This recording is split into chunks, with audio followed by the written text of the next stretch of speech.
Konnichiwa minasan, bonjour tout le monde. Aujourd'hui, je vais vous présenter le vocabulaire des membres de la famille. J'ai fait une vidéo assez complète, donc ça peut être bien de noter les mots qui vous intéressent le plus. Alors d'abord, quelques précisions. En japonais, on n'utilise pas les mêmes mots pour parler de sa propre famille et pour parler de la famille de quelqu'un d'autre. On indique plus de respect quand on parle des membres de la famille de quelqu'un d'autre. Donc à chaque fois, il y aura deux façons de dire chaque mot. Il peut y avoir plusieurs façons de dire un mot, mais dans cette vidéo, je vous présente les mots qui, je pense, vous seront les plus utiles. Donc on utilise les mots polis pour parler de toutes les personnes qui ne sont pas de sa propre famille. Dans cette vidéo, vous allez voir, j'ai écrit votre ou vos à chaque fois, mais ça s'utilise aussi au familier avec quelqu'un dont vous êtes très proche, ou alors pour parler de la famille de quelqu'un qui n'est pas dans la conversation. Alors pour parler de ma famille, je dis kazoku, kazoku.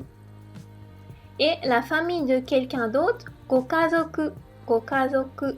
Donc là, vous voyez, j'ai mis votre famille, mais on pourrait aussi traduire par ta famille, sa famille, etc. Et ce sera pareil pour tous les autres mots. Pour dire les parents, on dit ryoshin, ryoshin. Et goryoshin, goryoshin.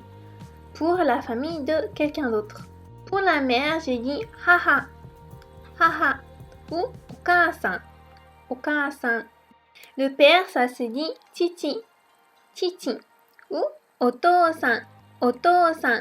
Okasan et otosan, c'est aussi la façon d'appeler sa propre mère et son propre père quand on leur parle directement.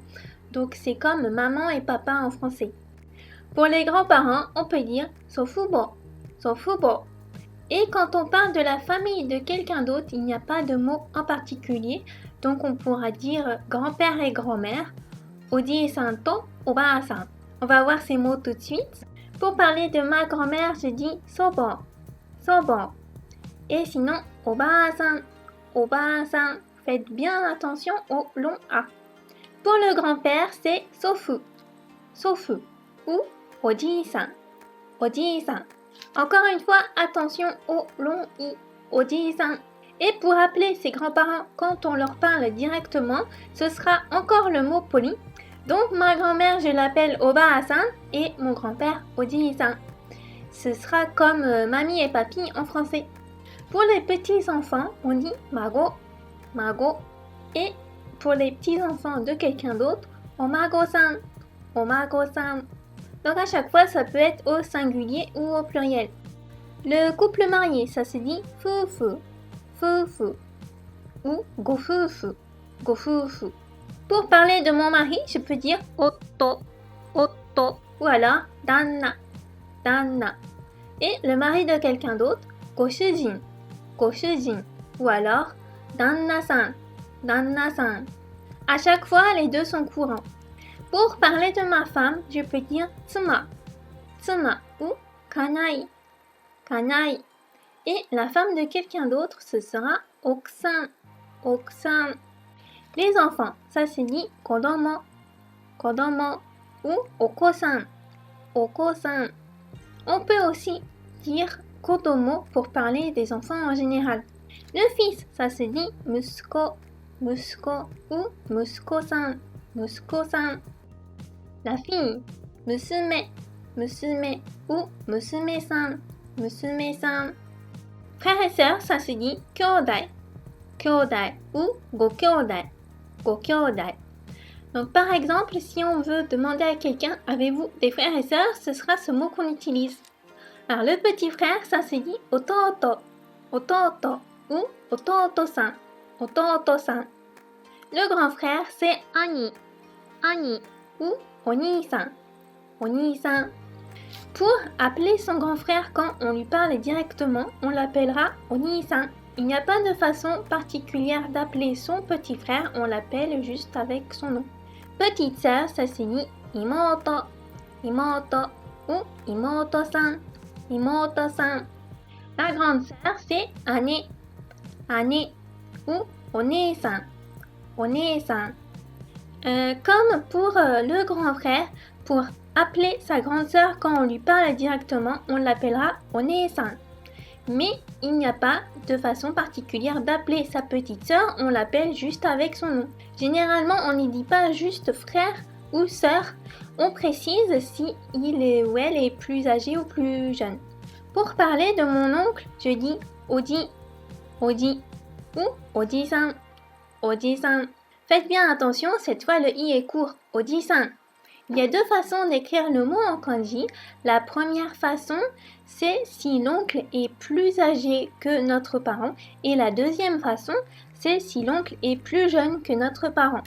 La tante, c'est oba, oba ou oba-san, oba-san. Là encore, le a est court, oba-san. Donc faites attention à ne pas les confondre avec grand-père et grand-mère.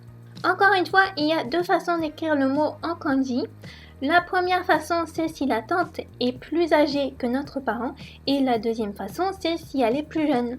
Et si on ne sait pas, on écrit en hiragana. Pour cousin et cousine, il n'y a qu'un seul mot, itoko, itoko. Mais les kanji sont différents si c'est un garçon ou une fille. Pour la famille de quelqu'un d'autre, on peut les utiliser comme ça ou rajouter san à la fin. Et si on ne sait pas si c'est un garçon ou une fille ou s'il y a plusieurs personnes, on peut juste écrire en hiragana. Pour parler de ma nièce, je peux dire me ou meko. Et pour la nièce de quelqu'un d'autre, ce sera mego-san, mego-san.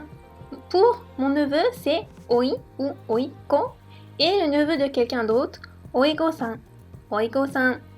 Alors, si on veut parler de ses neveux, qu'on en a plusieurs et qu'il y a à la fois des garçons et des filles, on peut dire oitome, oitome. Donc les mots qu'on vient de voir avant, tout simplement, avec un taux entre les deux pour dire et, donc neveu et nièce. Et pour la famille de quelqu'un d'autre, c'est pareil, on reprend les deux mots, oego-san to meego-san. Donc il n'y a pas un seul mot pour parler de ses neveux en général. Alors, quelques autres précisions. Il y a des personnes qui utilisent les mots avec san à la fin pour parler de leur propre famille, donc des japonais. Mais ça peut être mal lu, alors je vous recommande pas de le faire. Je pense qu'il vaut mieux éviter. Bon, après, en tant qu'étranger, c'est pas vraiment grave, hein. Voilà. Pour les mots avec san, c'est courant de les utiliser pour parler de ces gens en général. Donc, si on veut parler des petites sœurs en général, on dira imoto-san. Et pour les autres mots, on utilise le mot non poli. Par exemple, si on veut parler de la famille en général, on dira kazoku. Alors, je vous ai préparé un petit test avec les mots qu'on vient de voir. Ça vous fera une petite révision. Donc, comme d'habitude, je donne la réponse après quelques secondes. Donc, si vous voulez réfléchir ou écrire, mettez la vidéo en pause. Allez, on y va. Qu'est-ce que je dis pour parler de ma mère?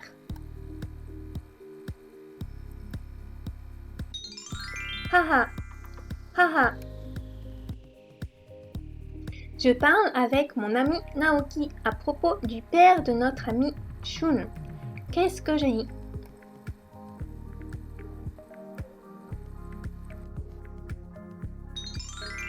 Oto-san, oto-san. Ou alors pour préciser, Shun-san no oto-san, Shun-san no oto-san. Qu'est-ce que je dis pour parler de mon gros frère à mon ami Naoki?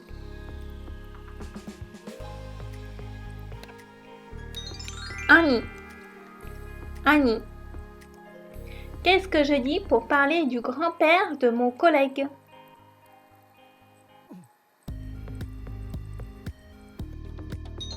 Oji-san, Oji-san.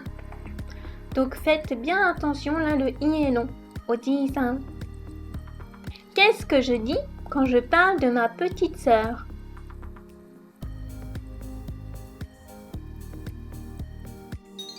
Imoto, imoto. Qu'est-ce que je dis quand je parle de la femme de mon patron?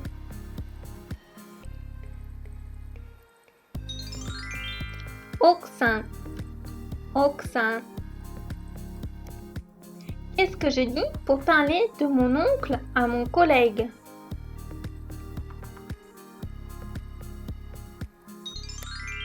Oji, Audi. Qu'est-ce que je dis pour parler de la fille de mon ami?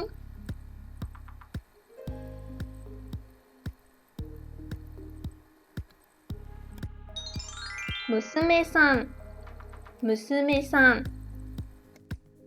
Qu'est-ce que je dis pour parler de mon cousin?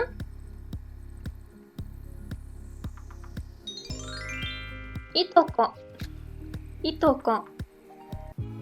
Si vous souhaitez aller plus loin, vous pouvez télécharger mon guide de débutant. Vous apprendrez l'essentiel du japonais pour commencer à discuter avec des japonais.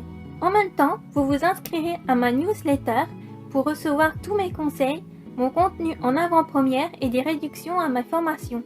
Voilà, c'est la fin de cette vidéo. Si mes vidéos vous plaisent, n'hésitez pas à vous abonner. Matane, à bientôt!